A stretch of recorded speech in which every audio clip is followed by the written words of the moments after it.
Story: Why the Owl Flies at Night.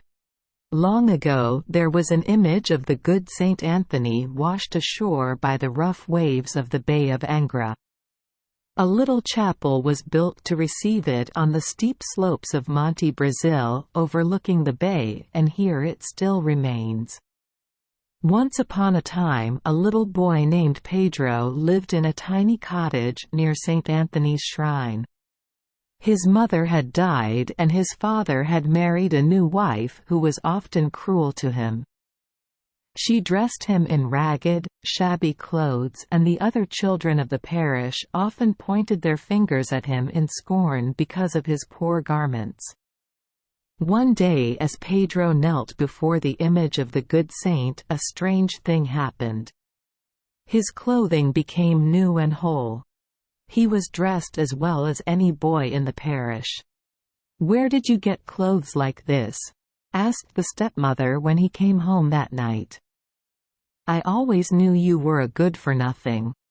I believe you have stolen them." Little Pedro told what had happened, but the woman would not believe him. "Don't stand there talking any longer," she cried. "Take the water jars and go to the spring and fill them for me. Hurry, I don't want to be kept waiting for the water." Pedro lifted the two great water jars which stood on the floor and slowly climbed up the hill to the little spring which supplied water for the family needs during the greater part of the year. Just now the spring had failed, as the stepmother had found out that very day. "There is no water in the spring now," said an old man whom little Pedro met on the way. The boy had almost reached the spring and the big jars were growing heavy even though they were empty. "I'm so nearly there, I'll go on and see for myself," decided the lad. "The other spring is so far away and the jars will be so heavy that I can never carry them all the long distance. Perhaps there is still a little water here." When he reached the spring, he was surprised to see the water flowing faster than in many a day. He remembered, too, the new suit of clothes he was wearing. "Luck is with me today," he cried as he filled the water jars. "The good Saint Anthony is my friend. He it is who has given me my handsome clothing, and he it is who has blessed the spring for me."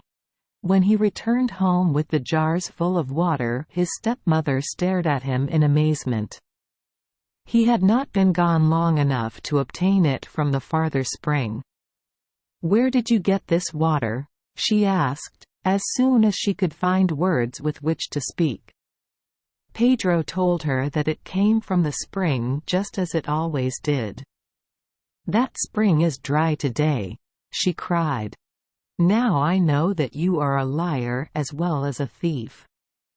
Just wait until your father comes home. I'll see that you get the beating you deserve." Pedro wondered why she had sent him to the spring if she had believed it to be dry. And while he was thinking of this, the angry woman gave him a big basket. "Here," she said. "Go out in the garden and pick up some wood for me. Hurry. Don't keep me waiting. Your slow ways drive me mad." Pedro knew that all the wood in the garden had been picked up long ago. Now there was nothing in the garden except roses. There were red roses and pink roses and yellow roses and white roses, but not a single stick of wood.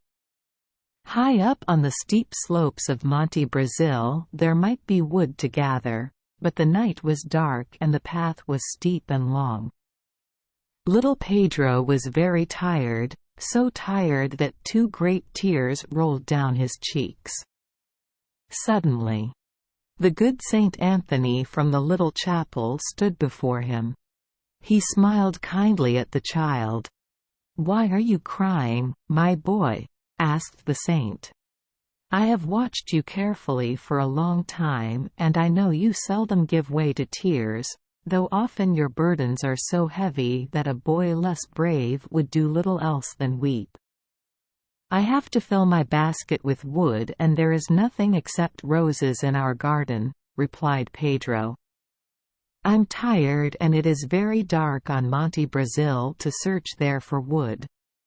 "Here, dear boy," said the saint, smiling. "Just pick the roses and fill your basket with them. Then take them to your stepmother and see what she will say to you." "I'll be with you."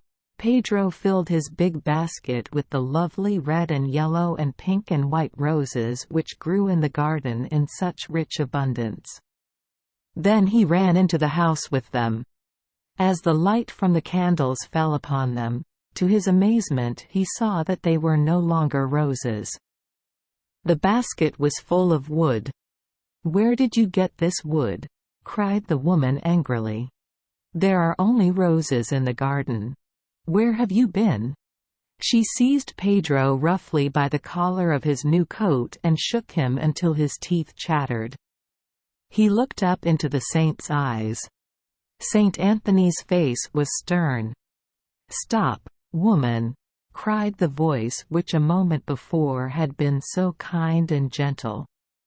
Now it thundered forth in stern accents.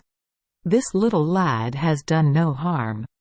You have been guilty of a desire to bring harm to him. For this cruelty take the punishment which you so richly merit.